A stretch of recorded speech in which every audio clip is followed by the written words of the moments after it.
வணக்கம். இன்னைக்கு ராசி பலன் பத்தி நாம பாக்குறதுக்கு முன்னாடி நான் சில விஷயங்களை சொல்லணும். எப்படின்னா, இப்ப பாருங்க, நிறைய பேருக்கு birth time, birth place, birth date சரியா இருக்காது. தப்பா இருக்கும். அந்த டைம்ல நம்ம ப்ரெடிக்ஷன்ஸ் தப்பாயிடலாம். அதுக்காக இந்த கை ரேகையும் ஜாதகம் ரெண்டுமே நாம கம்பைன் பண்ணி பார்க்கணும். ஸோ இது எப்படி பார்க்கறது? ஜாதகம் மாதிரியே நம்ம கையிலே கூட ராசிகள் இருக்கு, கிரகங்கள் இருக்கு, இந்த லைன்ஸ் இருக்கு. இப்போ இந்த கைரேகையை பார்த்து ஜாதகம் எழுதுவாங்க. ஸோ அந்த மாதிரி எல்லாம் இருக்கு. ரெண்டு விஷயம் ரெண்டு இடத்துலயும் கூட ஒரே மாதிரி ப்ரெடிக்ஷன் சொல்லணும். இப்போ திருமணம்னா இங்க ஜாதகத்திலேயே தசா பீரியட்ல நவாம்ச குண்டல இது கன்ஃபார்ம் ஆனதுக்கு அப்புறம் கைரேகையிலும் கூட அந்த சுக்கிர ரேகை, அந்த திருமண சம்பந்தப்பட்ட லைன்ஸ் எல்லாமே கரெக்டா அந்த ஏஜுக்கு டச் ஆகணும். ஃபைனலி நம்ம இந்த பிரச்சனம் பார்த்து அது எப்போ இந்த திருமணம் நடக்கும் கிளியரா சொல்லலாம்.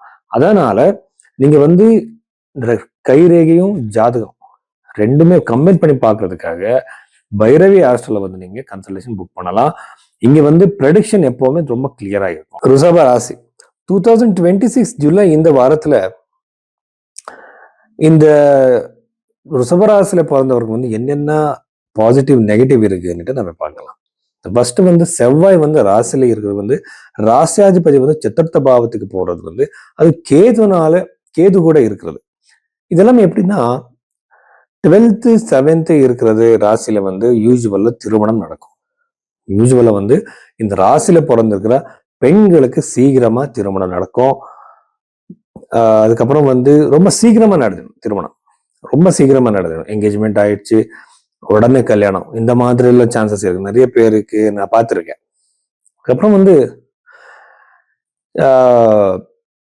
ராஷ்யாதிபதியான சுக்கிரன் சதுர்த்த ஸ்தானத்தில் இருக்கிற கேது கூட இருக்கிறது யூஸ்வலா வெஹிக்கிள் ரிப்பேரு, இந்த வீடு ரிப்பேரி பண்றது, நீங்க இருக்கிற ஆஃபீஸை ரிப்பேரி பண்றது, இந்த மாதிரி எல்லாம் இருக்கும் இந்த டைம் பீரியட்ல. ஸோ அந்த ரிப்பேர்ஸ் வந்துடும் கேது இருக்கிறதுனால.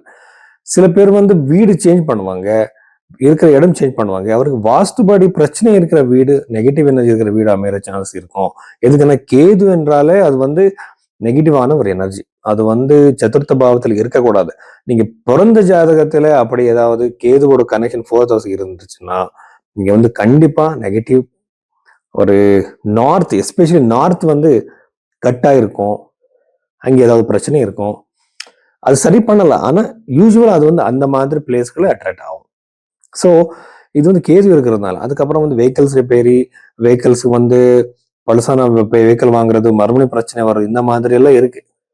ஜாகிரதை இருங்க. ப்ராப்பர்ட்டி வாங்கும்போது, வெஹிக்கிள் வாங்கும்போது, எந்த மாதிரியான பொருள் வாங்கும்போது கூட ரொம்ப ஜாகிரதை இருங்க. அதுக்கப்புறம் தசம பாவத்தை நம்ம பார்த்தாலும் அங்க ராகு இருக்கு. ராகு இருக்கிறதுனால உங்களுக்கு கண்டிப்பா சடன் சேஞ்சஸ் இருக்கும். சடன் பிளேஸ் சேஞ்ச் ஆகலாம், பொசிஷன் சேஞ்ச் ஆகலாம், டிமோஷன் கூட ஆகலாம், ப்ரமோஷன் கூட ஆகலாம். இந்த மாதிரி நிறைய நெகட்டிவான பாசிட்டிவ் ரெண்டு மிக்சடான ரிசல்ட்ஸ் உங்களுக்கு கரியர்ல இருக்கு. ஆனால் எஸ்பெஷலி நான் பார்த்தபடி வெளிநாட்டு ஜாபுக்காக ஃபாரின் ரிலேட்டட் ஜாப்ஸ், ஃபாரினுக்கு சம்மந்தப்பட்ட பிஸ்னஸஸ், இப்போ ஃபாரின்னா எக்ஸாக்டா நம்ம ஃபாரின் எடுத்துக்க கூடாது. வேற ஸ்டேட் ஆயிருக்கலாம், வேற பிளேஸ் ஆயிருக்கலாம், வேற டிஸ்ட்ரிக்ட் ஆயிருக்கலாம். டிரான்ஸ்போர்ட் பண்றதோ இல்லைன்னா அங்க இம்போர்ட்டு டிரான்ஸ்போர்ட் இப்படி எக்ஸ்போர்ட்னு சொல்லுவாங்க இல்லையா, அந்த மாதிரி பிசினஸ் பண்ணிட்டு இருந்தீங்கன்னா உங்களுக்கு கண்டிப்பா சக்சஸ் இருக்கு. திருமண வாழ்க்கை நல்லா இருக்கும். பஞ்சமஸ்தானம் நல்லா இருக்கிறதுனால கண்டிப்பா குழந்தை யோகம், சந்தான யோகம் இருக்கு. உங்க குழந்தைகள் எக்ஸாம்ஸ்ல நிறைய ரொம்ப சக்சஸ்ஃபுல்லா இருப்பாங்க. அவரோட திருமணம் நடக்கிற சான்ஸ் இருக்கு. உங்க குழந்தைகளோட திருமணத்தை நீங்க பார்ப்பீங்க. அவருக்கு சந்தான யோகம் இருக்கு. இந்த மாதிரி நிறைய பாசிட்டிவ் விஷயங்கள் இருக்கு.